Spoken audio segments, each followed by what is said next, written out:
New and improved Buy Sell Keep Avoid is back for the 2024-25 season. Welcome to FPL Mate, my name is Dan and we're going to give you all of the transfer tips you need ahead of Game Week 4, backing it up with data, statistics, fixtures and everything else you can think of. Let's get going.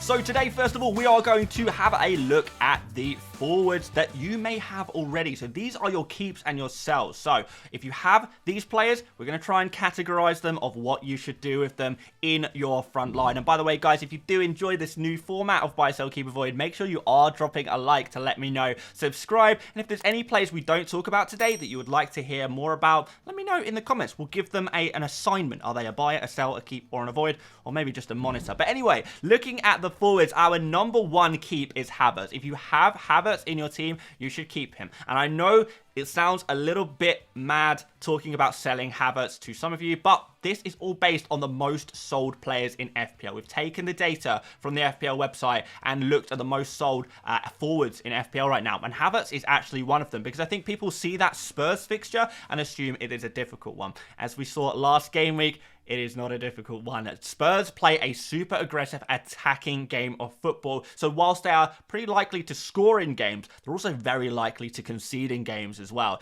And as such, a player like Kai Havertz, who has been in such wonderful form so far this season, is definitely going to be a bagsman once again. So no way I would be looking to sell him. His data is really good. I think Spurs is actually a really nice fixture. And perhaps more importantly, if you are not planning to wildcard in game week 6, for example, he has Leicester and Southampton in 6 and 7 back-to-back. There's no point selling Havertz and bringing him back in again for that one difficult Man City game in game week 5. And even in that game, if anyone is going to score, it is likely to be one of Havertz or Saka for Arsenal because they are dominating the numbers in terms of the Arsenal attack right now, looking really, really hot. Another player you want to keep is Welbeck, of course, with that decent fixture at home to Ipswich Town. Welbeck, of course, putting up really nice numbers as well. 1.41 expected goals so far this Premier League season. And I think at least in the short term, he should be starting regularly for Brighton as well. But be aware there could be some rotation at some point if the form does slip. But so far, so good for Welbeck. And Isak is another player who I would really, really try and keep in your team as well if possible because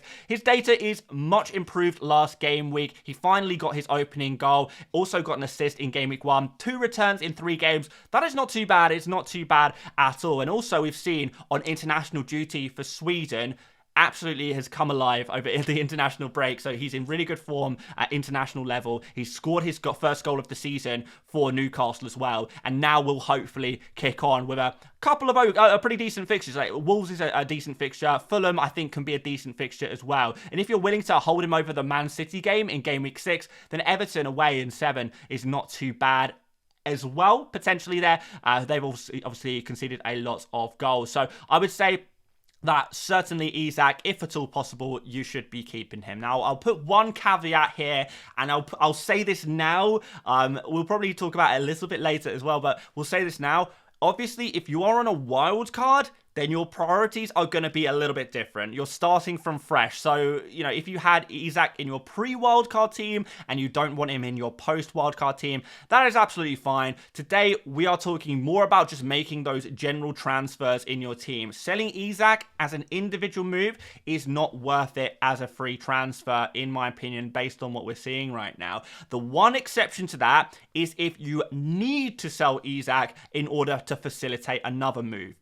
For example, some people very desperate to get Salah into their team, so they have to downgrade a forward to upgrade one of their midfielders to Salah. Now, if you have to downgrade Isak in order to do that, then that's a very different discussion. But what we're trying to do in this video is we're going to try and look at players who, on an individual level, you should try and keep. If you have to sell a player to make another move that is massively going to improve your team, yeah, it kind of changes things a little bit. So, yeah, unfortunately, it's not just straightforward, keep Isak no matter who you are, no matter where you are. But in general, as an individual player, there's no way he is a priority sell.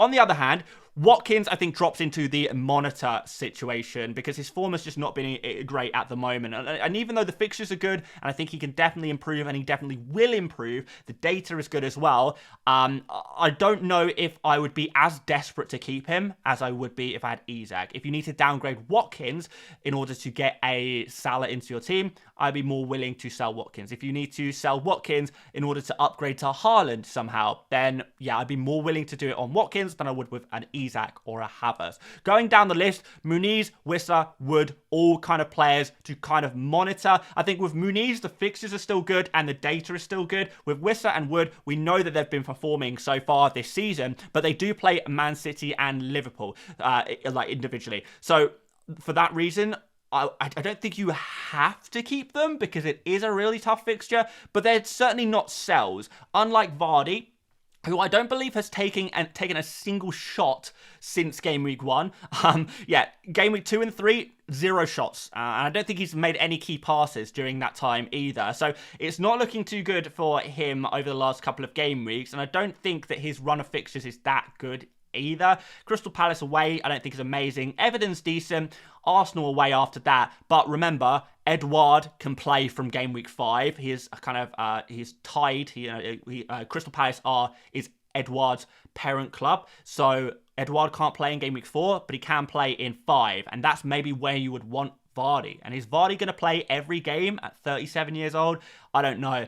Daka is also going to be back at a certain point. So I think Vardy is a player you can definitely afford to sell. Solanke, even if he is fit for game week 4, it's a fixture against Arsenal. Really, really tough one for him. So I think he's a player you just sell. And of course, Tony, he's left the Premier League. So get rid, sell. For our midfielders, no surprise to see Eberechi Eze right at the top of this list. Again, yes, a huge keep as he was last game week. No change there. Data still really nice. Next fixture is against Leicester. We spoke about Eze a lot last week, so we won't do too much on him today. Saka, another player who you should try and keep unless you need to sell him to get a Salah or a Haaland. By the way, I don't think those moves are essential. If you have one of Salah or Haaland, you're probably fine. If you do want to have the other as well, I think that's fine as well. But ideally, you wouldn't sell Saka in order to make that happen because Spurs is a really good game. It is a really nice fixture. And like we mentioned earlier, Leicester and Southampton back-to-back at home.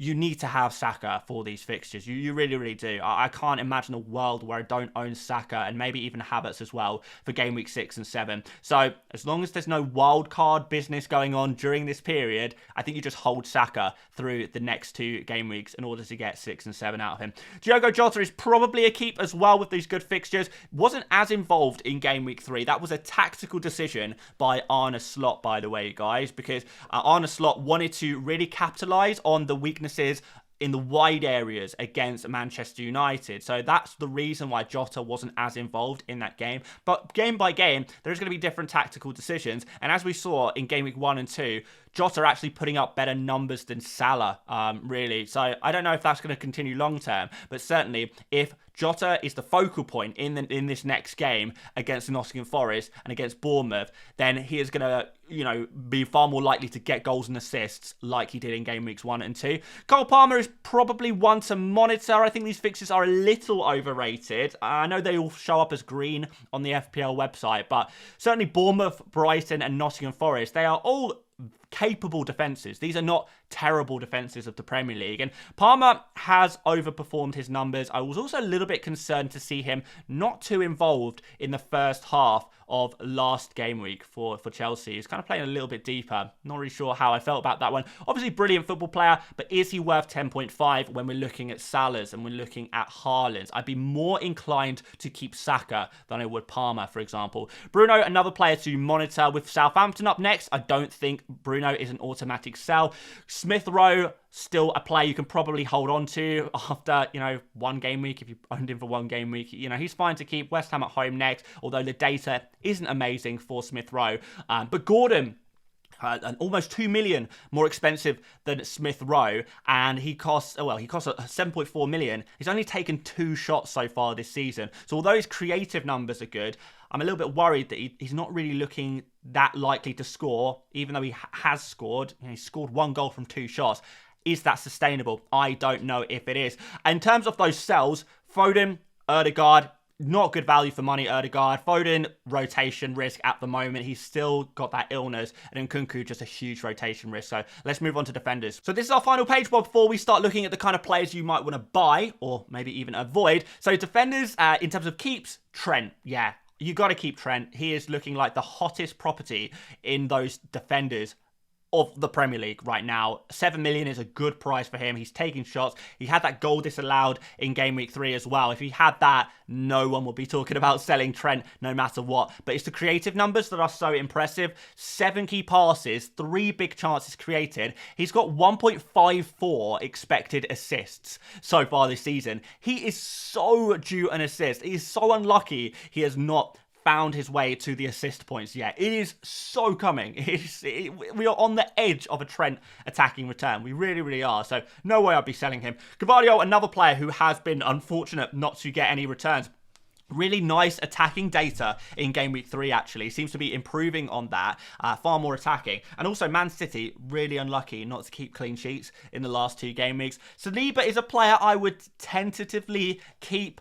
Maybe I'll throw Gabriel in there as well. I think these players you can definitely keep if you want to.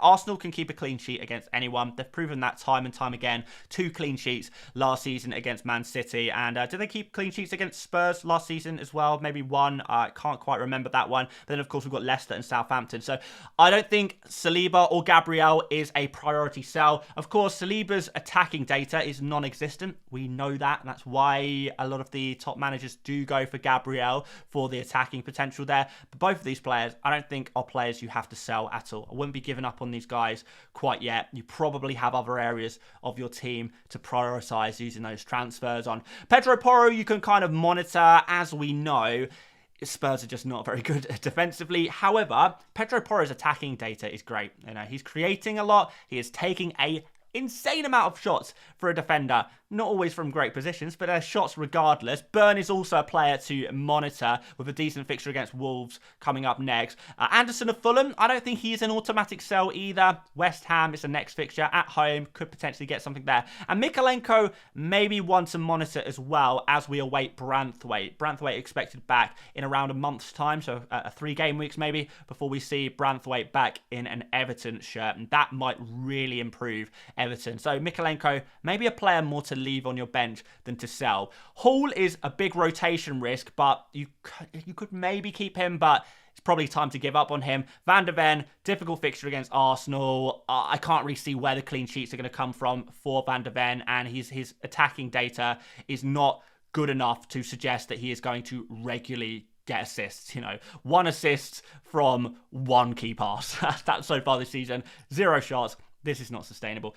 So you are just relying on clean sheets from him, which are unlikely with Spurs. And Trippier, of course, he doesn't seem to be the main man at right back. Livramento is playing at right back for Newcastle now, so big rotation risk. Therefore, a sell, particularly at that price. On to the buys. No surprise to see that Erling Haaland is top of this list. Against Brentford, he is going to be the standout captain option for game week 4. If you can afford to get him, we all know how good he is. We already know. We don't need to talk about that one. Kai Havertz we already spoke about before, but I would say that not only is Havertz a keep, but if you haven't got him, he is even a buy. He is a player I would genuinely consider buying, even with Spurs and Man City as the next 2 fixtures. João Pedro is another buy for you here. 5.7 million penalty taker for Brighton. Taking a decent amount of shots so far. 2 goals already, which is nice. And a little bit of creativity there as well. But one big warning. I know everything looks good for João Pedro. Penalties, goals already scored, decent data, fixtures. Everything looks great for him. But be aware, he is going to be playing for Brazil on Wednesday. And obviously, he is over in Brazil. He's going to fly back to England on the Thursday, well, by the Thursday. Then it's going to be Friday, and then Saturday is where Brighton play. I'm not too worried about this. I think João Pedro should still start on Saturday, but you know, it's definitely worth noting before you just jump in and get him. Welbeck, I'm going to put just below João Pedro because I'm more worried about Welbeck's long-term prospects in the first team. I think João Pedro is pretty much undroppable at the moment for Brighton as one of their best players. Welbeck is on a nice hot streak of form at the moment, but I don't know if that is necessarily going to be a long-term thing we'll see, I guess. Nicholas Jackson is definitely more interesting than ever before because we now know that Chelsea haven't signed a new striker, which makes Jackson the only real, true, I want to say top quality. You guys can debate about my use of the word top quality. But Jackson is up there and a decent striker who's got decent data. And with no new forward signings that we know about now, this is going to be good. It's going to be very good for his minutes. If he gets minutes, he continues getting this data. And it's the kind of, focal point of this, or the spearhead, I guess, of the attack at Chelsea. FPL points are going to come. Isak, another player to monitor if you don't have him already. I don't think he is an automatic buy. Similar situation with Watkins. Don't know if I'd be rushing to buy these players, but players who I would not be buying would be Wissa. He is an avoid with Man City away, the Game Week 4 fixture. After that, then maybe you go for him. Of course, if you're on a wild card and you can bench Wissa, different situation. But you don't need to buy Wissa right now if you're not on a wild card. Duran seems super risky as well. Hasn't started a game yet. And I think Watkins is going to get another chance in Game Week 4. And Wood, Liverpool away. If you don't have Wood already in your team, then this is probably not the week to buy him. So he is in the void section. For midfielders, Salah tops the list. Of course he does. Haaland and Salah at the top of the buy lists for forwards and midfielders. No surprise there. We know how good he is. But Eze is another player who I would put really high on the buy list, with Leicester up next. And the good fixtures keep coming for Crystal Palace over the next 3. And with Eze's insane data, I believe he has taken the second or third highest shots of any, or most amount of shots of any player in the Premier League so far this season, which is absolutely insane. Of course, Semenyo is number 1 still. He's on the monitor list. Luis Diaz, another player to very much consider as a buy if you can't afford Salah, but you do want to get a Liverpool attacker in your team for this great run of fixtures that just keeps going and going. You can monitor Palmer. He is a potential player to buy. Semenyo as a cheap asset looks good. Minter comes in as a differential on this list. He's got Ipswich next. Could be nice if you want to go for a cheap midfielder. His creative data is really nice. His, goal scoring data is there to a degree as well. It's nothing insane, but, he's looking like he will score a goal soon. Caldo Mitoma is also on here, but I think I maybe prefer Minter at the cheaper price tag, particularly as Brighton's fixtures, they do start to get a little bit worse in a couple of weeks. And I think Brighton players, João Pedro, Minter, Welbeck, whoever you're going for, they're more like rotation players. They'll play for you some weeks, other weeks you might want to bench them. So I'd rather pick the cheaper guys if I'm going to be benching them certain weeks. In terms of players I just would not be buying this week, Smith Rowe, I'm not seeing the data. If you have him already, great, keep him. Even if you have him, you might even think about benching him this week. I know I'm thinking about benching him this week because the data is not quite there. But, he's a fine player to keep. But would you buy him this week? Probably not, based on what we know so far. And Burmo is not a buy this week, of course, because that Man City away fixture. And Onana scored 2 goals so far this season. He only cost 5.1 million. People who just look at FPL points are going crazy for him, understandably so, because they're seeing high points, low price tag. But of course, as we know, Onana is a defensive midfielder, and it is unlikely that he sustains these kind of goal-scoring numbers. It just doesn't seem sustainable at all. So I would not be looking to buy Onana personally. And finally, for defenders to buy, Trent at the top. Robertson is also very high here on the list for me. Looking good for clean sheets, Liverpool. 3 out of 3 clean sheets so far. Maybe a little fortunate to have done 3 in 3, but, certainly with these fixtures, you can see more clean sheets coming. But it's the attacking numbers that look so great for Trent and Robertson, both putting up decent attacking numbers and have been unfortunate to not getting any attacking returns so far. The other nice buy here is Lewis Dunk. 4.5 million defender. If you're looking for someone for this Ipswich and Forest game, and maybe you want to rotate a 4.5 million defender after that, I think he works really, really well. And even though he hasn't put up insane attacking data so far, he has done a little bit, and we know through history he has done pretty well in attack there. Robinson is a monitor for me. Has been overperforming quite a lot, actually. To get 2 assists from 3 key passes is somewhat of a miracle, but he is doing it at the end of the day. Fulham's defensive data is kind of mid, but it's okay. And the fixtures are good for a couple of weeks still. Lewis, another player to monitor. If you're thinking about going for him, just be aware of potential rotation in the future for Lewis as more players come back to fitness in the Man City team. Digne, another player to monitor. Not sure I'd go straight in on him yet because I'm worried about his rotation with Matson. And Konate looks good at 5 million. You know, decent value for money there. But is he going to start every game week? Could we see Quanta coming back? Maybe. More importantly, does Konate represent one of the best Liverpool assets to go for? You can only have 3 Liverpool players. I think we all would love to have 3 Liverpool players right now. And if you can only have 3, if you can pick any 3, are you picking Konate? Probably not. If you can, try and get a Trent, try and get a Robertson, of course try and get a Salah, even Jota and Diaz, all above the pecking order of Konate. So if Konate is all you can get, then I guess maybe. But I think we want the best Liverpool players right now. I think we should maximise on the Liverpool players that we are getting. So that's why he's only in the monitor category. But we have got some avoids. Mazraoui is going to be in the avoid category. Yes, the next fixture is good, but after that, I can't really see too many clean sheets for Manchester United. So I don't know if it's worth it. He was pretty fortunate to get that assist in game week 2, I believe it was. Yeah, Southampton, a potential clean sheet. I just look at these fixtures after that. I don't see where the clean sheets are coming from. Fast as well.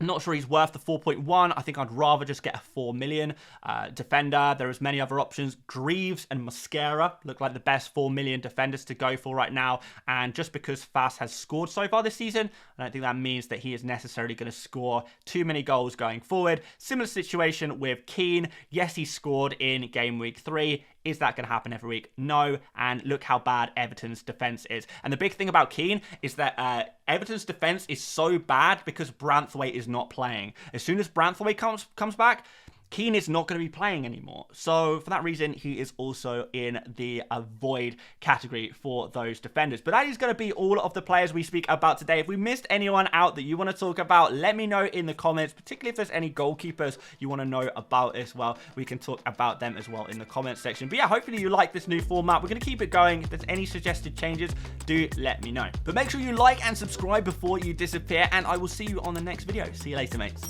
Bye-bye.